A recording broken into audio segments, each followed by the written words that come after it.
Will you please open your Bibles to Matthew 20? We'll be reading chapter 20, 20 through 28.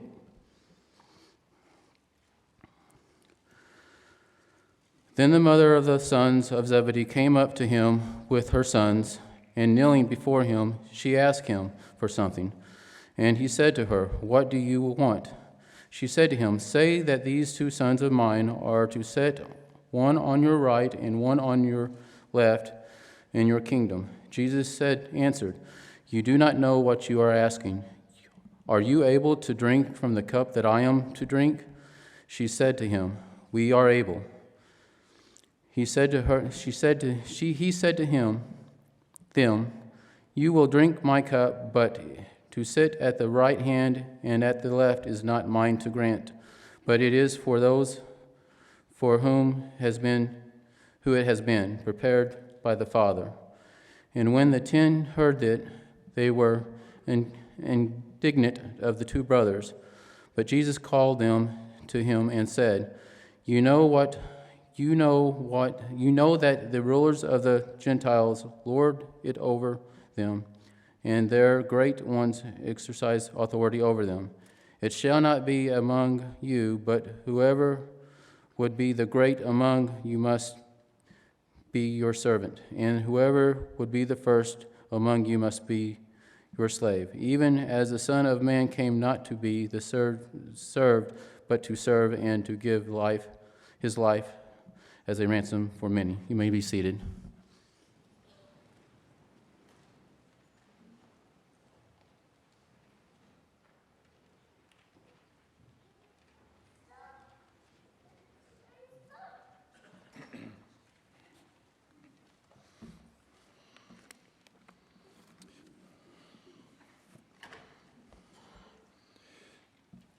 I'd like you to take a book and turn to 104.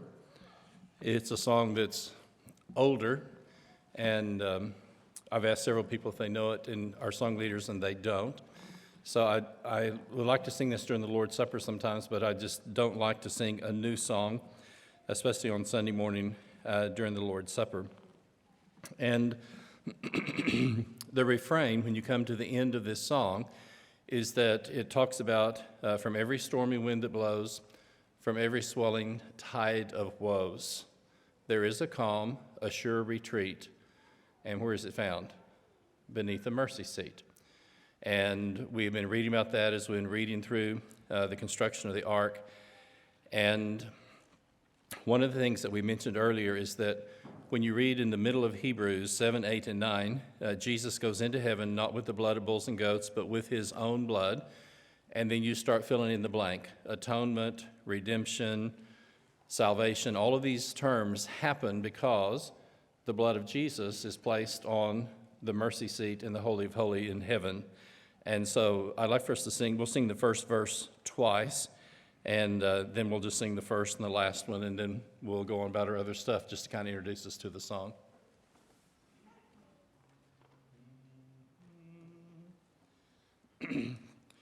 From every stormy wind that blows, from every swelling tide of woes, there is a calm, a sure retreat is found beneath the mercy seat.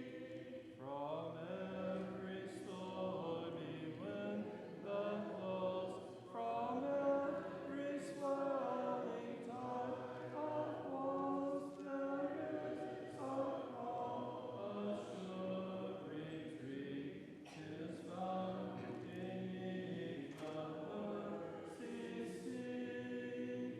Oh, there on eagle's wings we soar, and stand and sense the lost no more.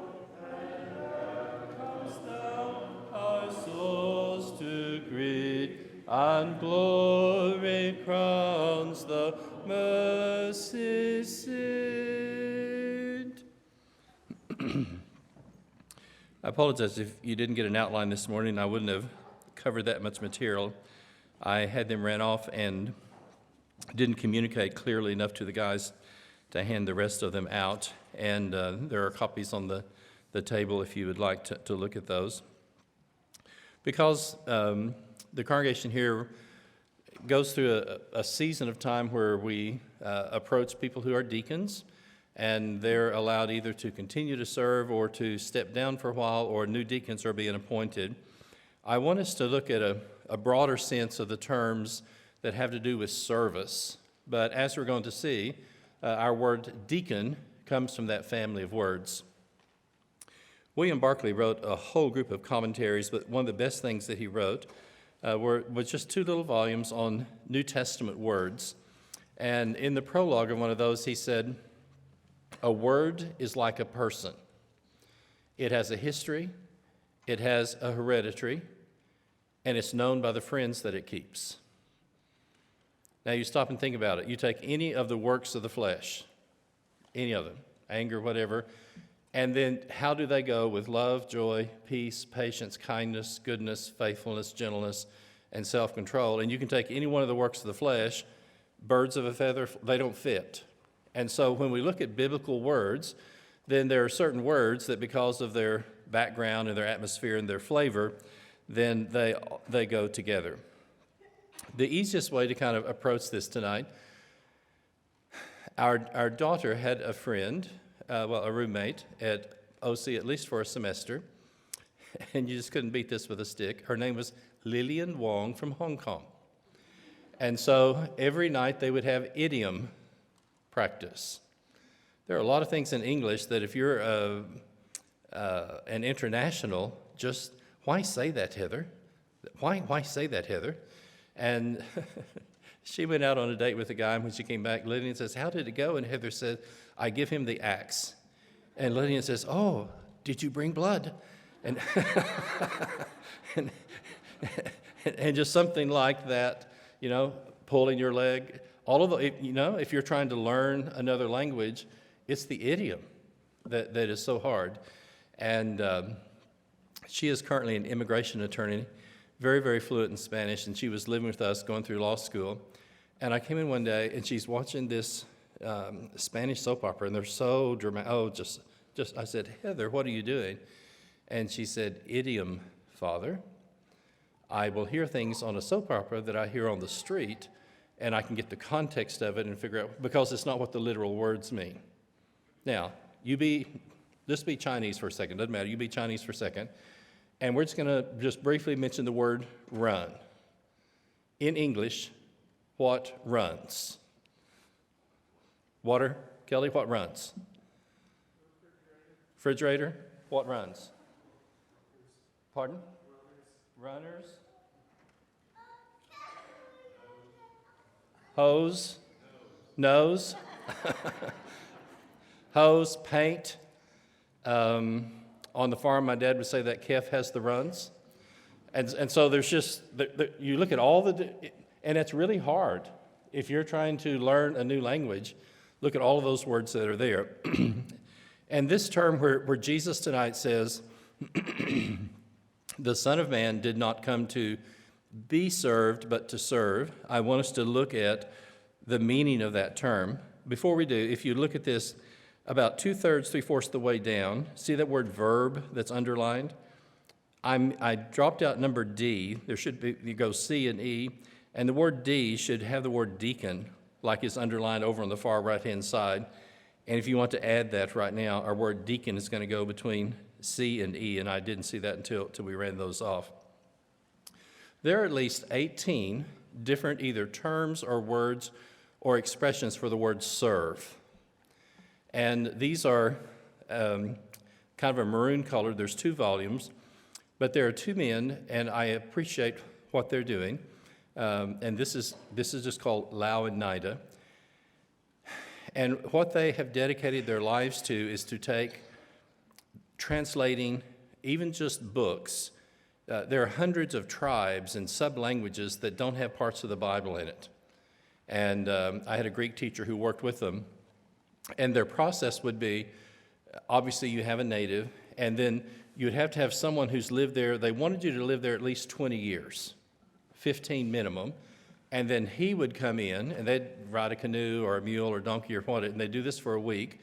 And he was to know every possible meaning of every Greek word in Philippians, 1 Peter, Titus, and they would work for a whole week.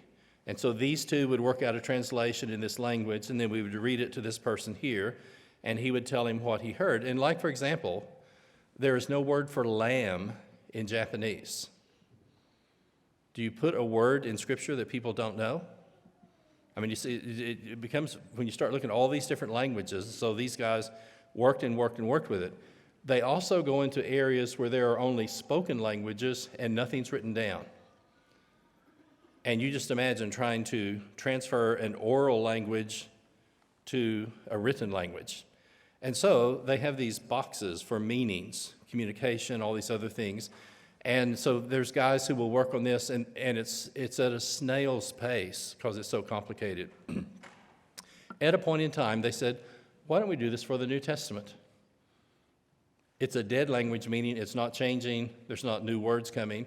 And so I love reading through this because all of our other tools are stem and root, and they go down, and Lau and Nida goes across. So all the verbs, all the words associated. And like, for example, you guess before I tell you, how many words and terms and phrases would you guess there are for communication in the New Testament? 489. You can't find that in a Young's because our concordances go this way, and these guys take all the words across. And so when I'm looking at a term like this, out of these 18 different terms, we're going to do 3 tonight. And that's why I wanted to have this in your hand. And as you'll notice, our term and our word for deacon will be a part of this, but it's a part of the family of words that have to do with serve. So look at 2:1 at the very top. And I'll do these simply in English. Our first word is going to be slave. And this is the most frequent common word. It's the word doulos, and it's used more frequently than any of these other terms. But a slave is one who is owned by his or her master, and basically their property. Aristotle will refer to a slave as an animated tool. So you just think a hoe or something that breathes. And there were some people that, these old slaves would work, and when they broke down, they discarded them, like we would, change the handle out of a hoe and go put a new one in. And the interesting thing, and this is going to take us away from our lesson, but just mark this down. To be a slave was not it was a socially repressive type thing. It wasn't an honor to be a slave. And all kinds of people were in slavery.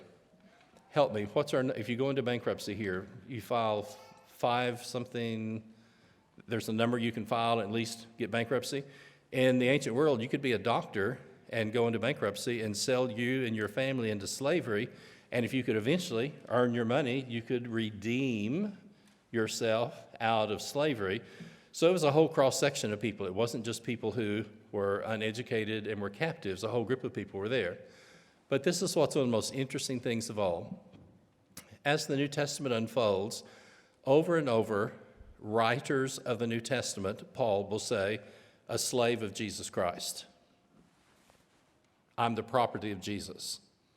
James will say, a slave of Jesus Christ. Peter will say, a slave of Jesus Christ. Jude. And so here's kind of an inside out, a term that would not be looked upon in a positive way in just culture, oh, they're a slave. Then when it came to spiritual things, it became a mark of status and propriety because I'm the property of Jesus. And this will be minimal, but I just wanted to mention that. The second one is the one we're going to spend the most time with, is that there's a word for serve, and it's going to be our word diakonos, okay? And start here, you can hear the echo of the word deacon in diakonos in the original word. And this is going to be a person who is a free person who chooses to perform a service. Like, for example, Martha. And what does Martha do? She's very busy feeding and helping and serving, so she's not property.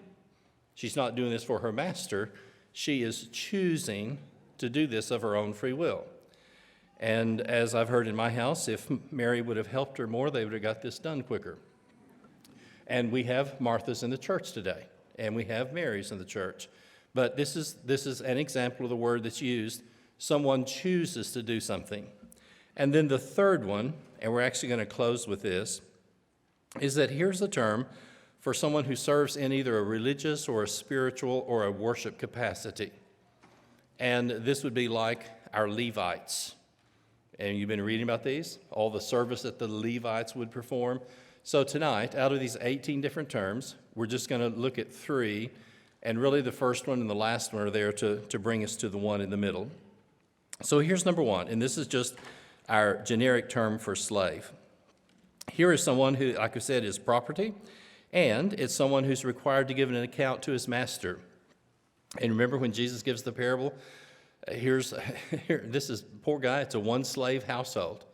And he goes out and works in the field all day, and he comes in, and what does he do? And then he prepares dinner for his master, and then takes care of his master, and then he's able to eat at the end. And Jesus said, when we look at it, we should all just say, I'm an unworthy servant. So this term, property and slave, is one that's used most frequently. And for example, when you read in the book of Philemon, then Onesimus is a runaway slave. And I love the pun, the play on words. The word Onesimus literally means useful. And in the heart of the book of Philemon, useful has become useless and ran away. But when useless ran away, then Paul encountered him, Paul baptized him, he becomes a Christian, and then Paul is sending him back.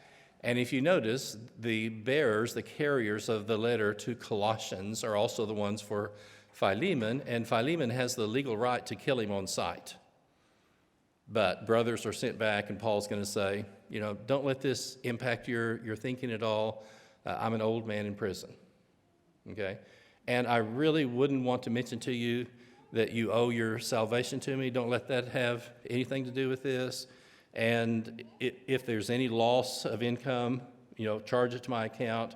Now, you're free to do whatever you want to, but I want you to welcome him who is my very heart back to you. And here's this master-slave relationship that was so common throughout the empire. And there are places and parts of the empire where 30 to 40% of the population are going to be slaves. And this also becomes very important from this point of view. Literacy, how many people could read? And there were huge areas where the literacy level would be fairly low. And what do you keep hearing in the New Testament? Read these scriptures out loud. The book of Revelation, blessed is he who hears the words of this prophecy, and blessed is the one who reads it out loud. Our New Testament is written primarily for the ear rather than the eye. I have a friend who's passed away that lived in Topeka, Kansas. And isn't there just such beautiful scenery between Oklahoma City and Topeka, Kansas? State parks and forest and mountains and everything. And so when he would head home toward Topeka, Kansas, he would put in tapes and listen to Scripture, and you stop and think, that's how it was done originally. More people would have heard the word because they were illiterate, but it's something that they could hear and understand from that point of view. And 1:4, Jesus frequently uses this term in his teaching, his conversations. But here's what's important, and this transitions us. I can't find one time where Jesus refers to himself as a slave, meaning doulos. And you read this, I came to serve. The second word is a free person who chooses to serve for someone else. And I'll go ahead and give this to you. I don't know for a fact, but I think this is what makes sense to me. Jesus isn't property. He's Son of God. But if the Son of God chooses to serve, then the word doulos doesn't really apply, because doulos, this first one, is someone who does it because their master says to do that, and Jesus is God. But here's the example for us. What's he going to do? He's going to empty himself, take on the form of a servant, and all those things that we find in Philippians 2. He's going to choose to serve, and in doing so, then that's where he becomes our example, not because a master has his thumb on him and he's going to be punished, but he chooses to do that of his own free will. So I'm under Roman numeral 2. A servant, typically, and here's our second word, diakonos, not the first one. This servant is a free person who chose to serve others. And we mentioned this to Martha. And then I want us to read 2:1, and this is the verse that we read. When Jesus refers to his serving others, he doesn't use the word doulos, he uses the term diakonos. Okay? The Son of Man came not to be served, but to serve. And can I just add, kind of in parentheses, by choice as a free person, not because I'm a slave. Can you see the distinction and the difference? And so the majority of people who were slaves, let's call them slaves, had to do so because of their social situation, or they had been sold into slavery, or they had been captured.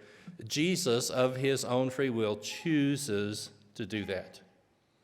Now, let me just try to say something without getting stoned in the synagogue.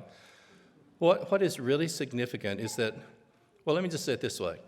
There are some people that just break out in a rash when you use the word submit, okay? She was not a member of the church. We're doing premarital counseling, and she hits this, and she says, we're not going to have any of those old-fashioned words like obey, submit, and all this other stuff in the vows. And I'm sorry, it just slipped out. And I says, well, I wouldn't want to tell an untruth, would I? And the other person in my house says, please tell me you didn't say that. I said, no, she was so fired up, nobody was going to tell her what to do, and da-da-da-da-da. Well, they weren't. The word submit, there's active and passive, and then there's a term called middle voice, and that is where a person chooses to do that. And every time, as husbands, we're called to submit to Christ, we choose to do that. Oh, wives, submit to your husband. It's not because we're in a caveman society and he's going to beat you and drag you around by the hair. We choose to do that. But when you start reading Ephesians and Colossians, you notice how often the term is as to the Lord, as is fitting in the Lord. And we do what we do not because we're forced to, and not because we're feminist or sexist and all this other cultural stuff. We do what we do because we follow the example of Jesus. And you stop and think, here's God in the flesh, and he chooses to empty himself of that and takes on the form of a servant and chooses to serve, and that becomes such an important example. You know, here they are trying to rule, and I'm sorry, if you're having a competition, guys, and two of the guys bring mom into it, that's not fair. Australians would say that's not cricket. That's pretty low, that you want to win so bad that you can't get it on your own, so you bring mother into this and have mom go make your case before Jesus. And different ones of the books will say, the other 10 are indignant. I would have grown up with the term hacked off. They just think, okay, guys, this is below the belt. This isn't fair. And then Jesus starts talking about the Gentiles and trying to be first and trying to be greatest. And he says, guys, this isn't to be so among you. The first is going to be last. The last is going to be first. The least is going to be the greatest. And then he uses this example. He says, whoever would be great among you must be your servant, and whoever would be first among you must be slave. And there's the term doulos. The other one was diakonos of all. The Son of Man came not to be served, but to serve, and to give his life a ransom for many. And I've already mentioned this. I think this is the case with Jesus because he's God. But I also want you to hear this term as we get closer to it, diakonos. And where I hear diakonos in Greek, I start hearing deacon. And you can anticipate where that's going to take us in terms of the background of the term. Number 3, and we're going to actually close with this today, there's another term that's totally different. And like I said, this would be suitable in the book of Hebrews if you're going to describe a priest or a Levite serving in the tabernacle, serving in the temple. That's totally different than going out and working in a field. And it has to do with worship. It has to do with the capacity to serve in that regard. And I just want you to think about something. You check me on this because I'm still looking. I'm not sure that you can find one example of the word S-I-N-G in the same verse with angels. You'll hear they said, saying, but I want you to look, just check your New Testament. We have it in our hymnology. Angels are Singing redemption, sweet song. We sing about it, but you go check your text and see if you can find an example of angels singing. The heavenly host appears in the heavens, and they are saying, glory to God. Guess who sings? People who are made of the image of God. And see, isn't it a blessing to worship? I've told you this, I grew up in a singing family. Our grandfathers and great uncles were in a bush band, I would call it. Banjos, guitar, juice harps, and all this stuff. And in our family, Kelly, when your voice is a little bit high and it hasn't changed yet, then you sit with Uncle Herbert, and this is Lance's grandfather, because he had a marvelous tenor voice, and so you go sit with him, and then if your voice changed a little bit, and you go sit with Granddad Luther because he sang bass. And ladies, if your voice changes and you're going to be an alto, then you go sit with Aunt Nancy.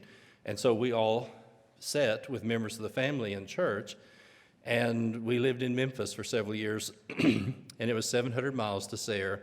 Pecan pie's good, turkey's good. The best part is being able to sing. And that's just a part of who we are as the sons and daughters of God. And here is going to be this term, spiritual worship. Okay? Romans 12. This sense of the part of what we bring to God when we serve the fruit of our lips, the Hebrew writers will say. And that's a different type of service than my being ordered to go out and plant in a field. See what we're talking about? And it's still the word service, and this is the third word that is there. So here are aspects of worship that include service to God, angels. You find this in Hebrews 1:14. They are ministering spirits. Familiar with that term? And here's a service that they're performing to God. Then you'll find the first covenant had rules for worship, and you'll find this word has to do with lateria. Lateria is the different translations. Those that serve at the tabernacle have no right to eat of it. But here's the third word. Now, what I'd like to do is that we're going to look at that number 2, the diakonos term, and it had 5 meanings as a verb, and I apologize I left the word out. But look at these different shades of meaning for diakonos. One is simply to serve, and you can find references, for example, in all things in Revelation 2. It also has to do with to take care of. You begin to see words of a feather start flocking together. It has to do to wait upon, to take care of in that sense. And then our word deacon should be number D. And then sometimes it refers to handling finances. When you look at the word as a noun, there's 2 different types of words that's used. A is service. B is a ministry. There's a waiting upon and a contribution, and then you'll see the terms servant and deacon. But look at the cluster of terms that are there.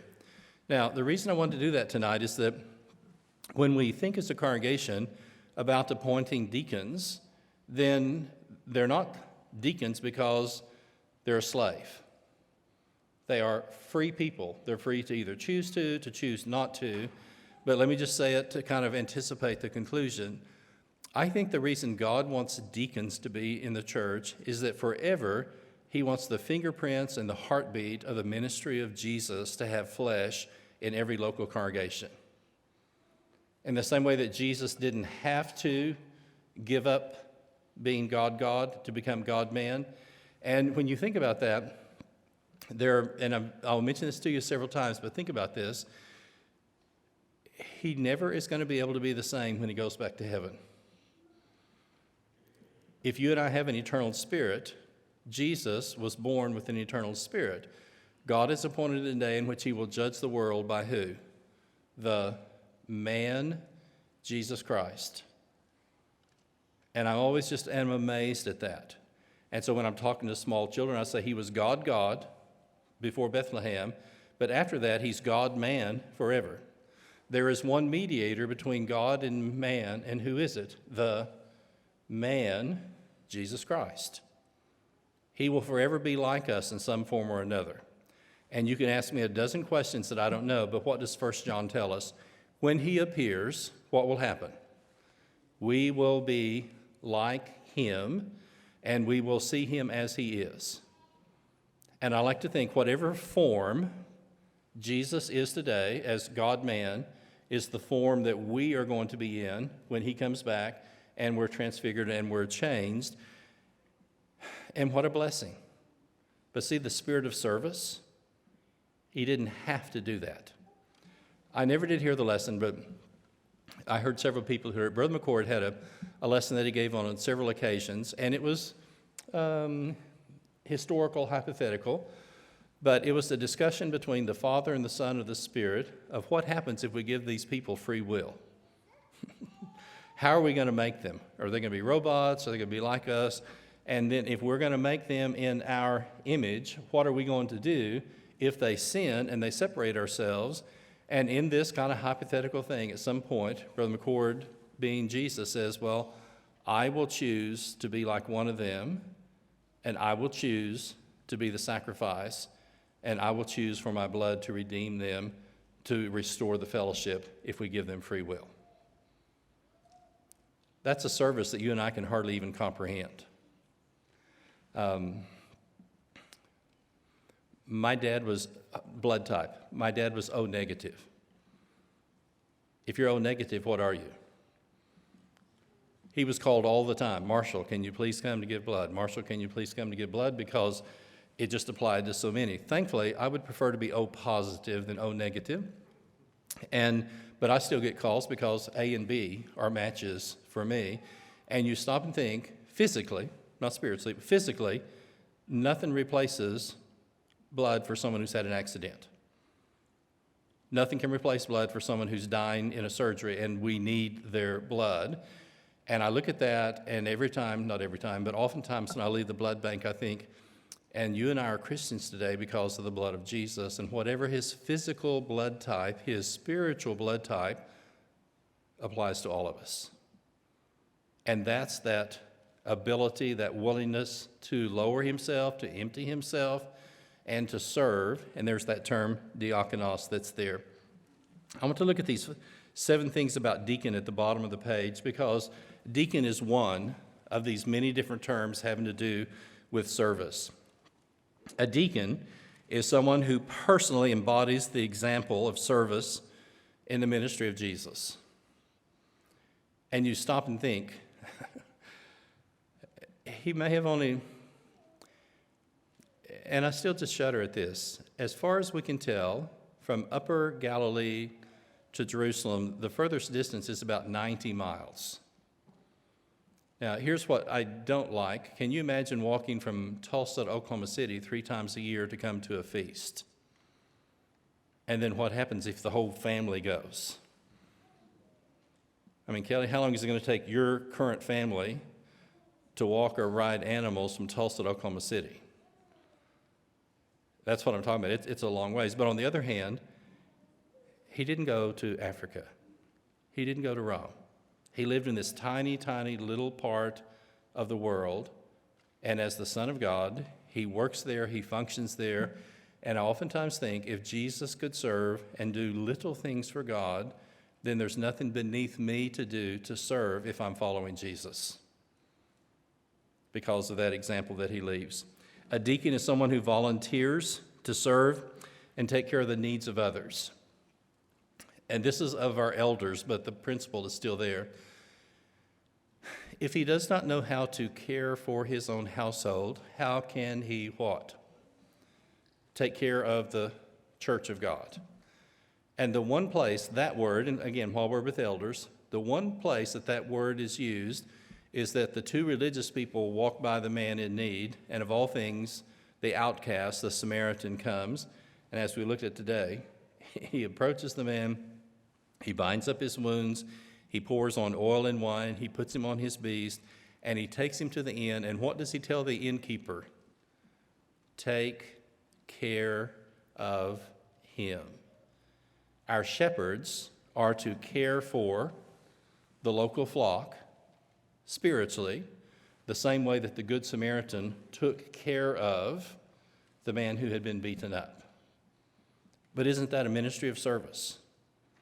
And we see the same thing with deacons. If I'm a deacon and I accept an assignment, it doesn't have to be something great and glorious, because if I'm doing something to follow Jesus, if it helps and strengthens his body, then the service is being done. In some cases, a deacon is someone who can be trusted with the care of finances and the care of souls. And you look at those first 7 guys designated as deacons, and they're equally at home with teaching as they are feeding widows. He functions in the local church, and I'm sorry, this is just me. In most restaurants and cafes, it would be hard to eat if you didn't have a waiter or a waitress. You know, some are self-service. You know what I'm saying? There's that person that comes, may I help you? What would you like? And then goes back and forth. This is terrible. Old 66th used to be Hensley's Cafe on the west side of El Reno. My dad sent me home with one of his non-Christian friends. This would be in the 60s. And she was a very cute blonde-headed girl. She came out and, dresses were really, really short in that day. And, I have no idea. I'm just with him, and he just says, and this is out of place, but he says, who created the miniskirt? And she says, I don't know. He said, Seymour Heine. She goes through the door, and we don't see her ever again. We sit there for an hour, and finally someone else comes and brings us water. I'm mortified. I would never have said that. But if you don't have a waitress, you don't get any food. And how many things in a church our size would not be done without the work of deacons and their wives? And as Howard Norton told us in school, he said, guys, never go to the mission field single, because your wives will do most of the work so you can get most of the credit. And so that's why a deacon must be a one-woman man, and the two of them serve the Lord's body the same way a waiter or waitress serve us in a cafe. A deacon is a free person who's chosen to follow the footsteps of Jesus by stepping forward, not to be served, but to serve. And to me, it's a vital, important office in the church. And when I think of deacons, knowing the word diakonos with Jesus, I think deacons in the flesh embody the spirit of ministry that was so much at the heart of the ministry of Jesus. And God forever wants that heartbeat, that fingerprint, to be a part of the local church. Then, and this is just me, and you can take this for what it's worth, I think a deacon is someone who walks in the footsteps of Jesus, not trying to either become a junior elder or to become a deacon in order to get promoted to be an elder. A deacon is a legitimate service to God. If he becomes an elder, that's fine. But through the years, I've come across a couple of guys as well, just like working in a corporation. I'll come to church, get to be known, I'll get on this committee, I'll become a deacon. And I heard 2 guys say one time, and when I get an elder, we'll straighten some things out around here. And I was hoping, by the grace of God, I hope you never get there. We don't need you to straighten things out. We need someone to serve. And a deacon is a self-serving, meaning the service is of its own value in its own place.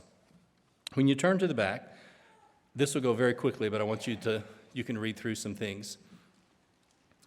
This idea of serving is very important. And I listened to a man that he had graduated from high school, maybe at 16. He did college in like 2 years and 8 months. And at 23 was in the early parts of, a very, very bright young man, had a beautiful wife, small children, and his wife gets ill and she dies. I'm not sure if they're in Nashville or what, and they're at Atlanta in a hospital, and the doctor says she's getting better, on and on, go home for a little bit. So he flies home, and he hadn't been home but a few hours, and he gets this call, she's gone. And he just said, this huge fog was in my life. And he said, I don't know who had left fresh food in my refrigerator when I got there. I don't know who picked me up from the airport. I don't know who took me back. He says, all this stuff was done for me, and he says, I feel terrible. I don't remember who it was, but I remember it was done. While he was talking, and as he went through this, and this will tell you a lot, the acronym BLT. Everybody okay with BLT? And I thought as I went through this, I want to have a way to remember this, and so we're at a wedding. This is in a day where we only have pagers, and I'm never on the front of technology. My son Luke said, Dad, you and the other drug dealers in Midwest City are the only people who have pagers. You need to get a cell phone. And so we're sitting there in this wedding, and my pager goes off, so I go to the secretary's office. 3 of our singles are going to Six Flags with some others. They look back into the sun, and they don't see this 18-wheeler truck, and this small car gets ran over by an 18-wheel truck. They're in 2 hospitals in Oklahoma City, literally taking little tweezers and pulling glass out of them. Okay, what are you going to do? Well, the acronym, instead of BLT, is BLD, like Delta. And the 3 things are, number 1, be there. Number 2, L, listen. And number 3, as you have the opportunity, do something to serve them. And the reason this is so helpful, and this is good for all of us, is that we're all going to be called to some type of emergency, and someone will say, well, why did God let this happen? And I never try to explain.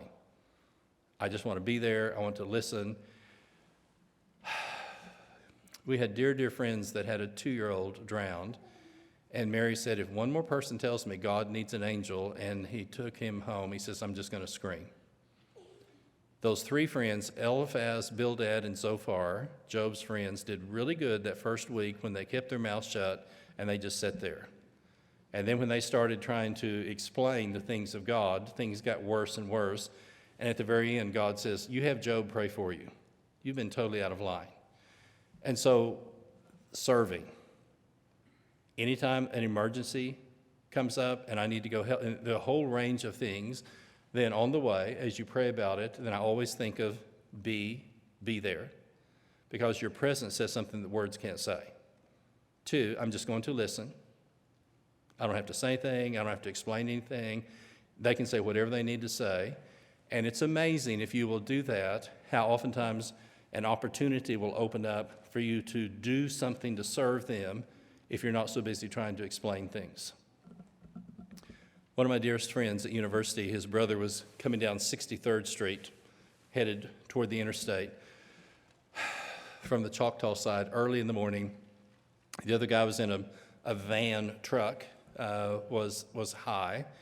And when Joe came over the rise, he didn't even get a chance to hit the brakes. So he's on the right side of the road going to work, headed this way, and the guy's on the wrong side.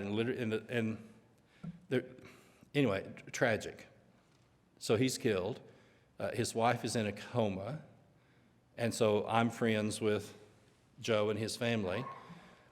Ladies, you would normally like to have some input in your husband's funeral. But if you're in a coma, you can't do that. And I'm just thinking, BLD. And at some point, the father said to my friend, he said, we don't know how long it's going to be. We don't know if she's even going to live. Would you go to the funeral home and pick out a casket and start this? Because she's not going to be able to do this. None of the rest of us can. And I said, I'll go with you. And see, that's something I can do to serve them. And one of the ways that we can be like Jesus is that when something happens, then we can make the use of those opportunities.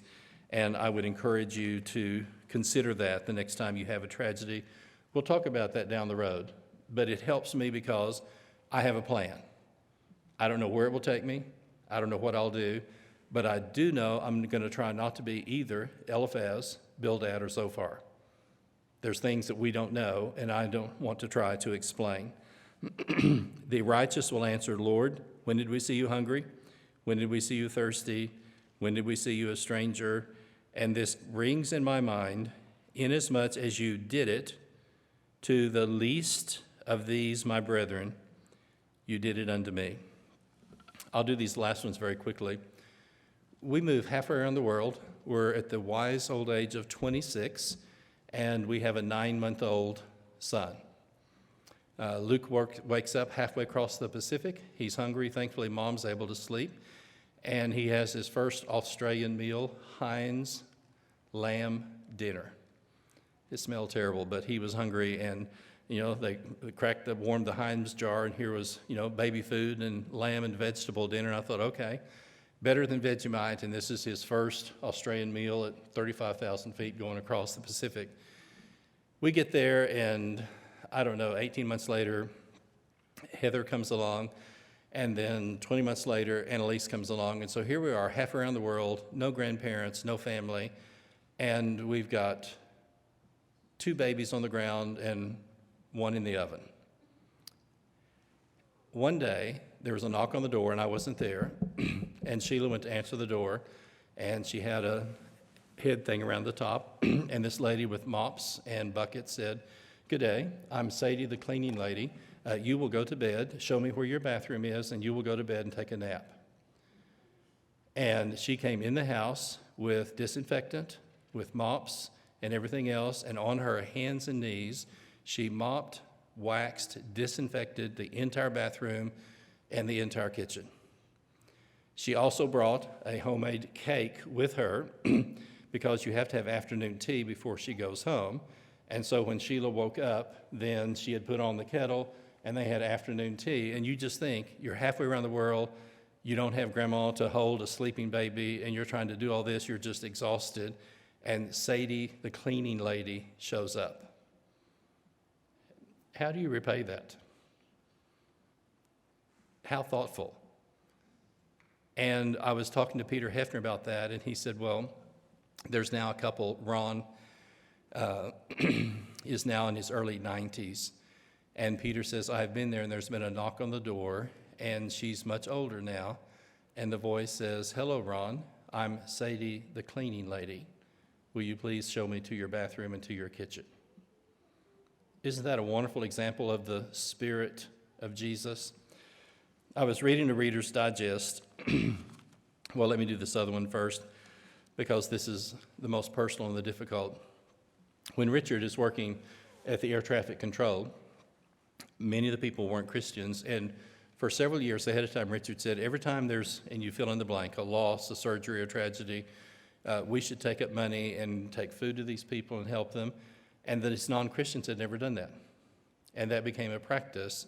And then through the years, as Terry gets ill and as Terry dies, Richard said there was a knock on his door, and he said he looked out and was just floored because here was people from his shift from the tower, and what had they done? They'd got together and brought food and other things.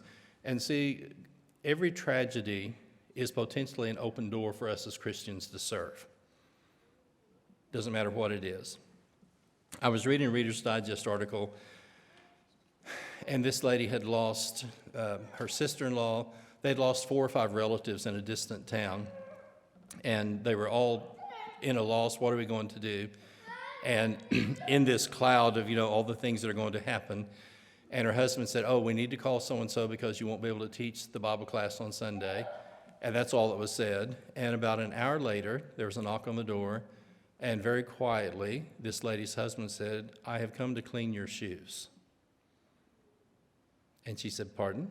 He said, "I have come to clean your shoes." And she got to thinking, my kids were in the mud this week, we're trying to pack suitcases, I would never have thought to clean the shoes. And he had brought the thing, set out newspaper on the floor, and for the next hour and a half, then he cleaned all the shoes in their family so they were ready to go in the suitcase. She said, after I went to the laundry and just kind of cried my eyes out that someone would be so thoughtful, then I got to thinking we need to put the clothes in the laundry, we need to do this and that. And she said, I will be forever grateful for someone that we had lost, close family members, and we were just at a loss for what to do, and someone knocks on our door and quietly says, "I have come to clean your shoes." When you look at the citizens of heaven, and that's what I think we are, we're temporary, we're sojourners, but ultimately, as the sons and daughters of God, we're the citizens of heaven. And when you look at the description of the people who are in heaven, we're typically called saints, the sanctified ones, and guess what? Servants. And when you read those 2 passages, one is going to be in Revelation chapter 7, which we'll read at the very, very end, and the other's in Revelation 22. This term, this is the third word, they will serve him. Okay? For all of those of you who are Marthas, you're going to be right at home in heaven because we're not just going to be passing time. We're not just going to be floating on clouds. We're going to serve him night and day.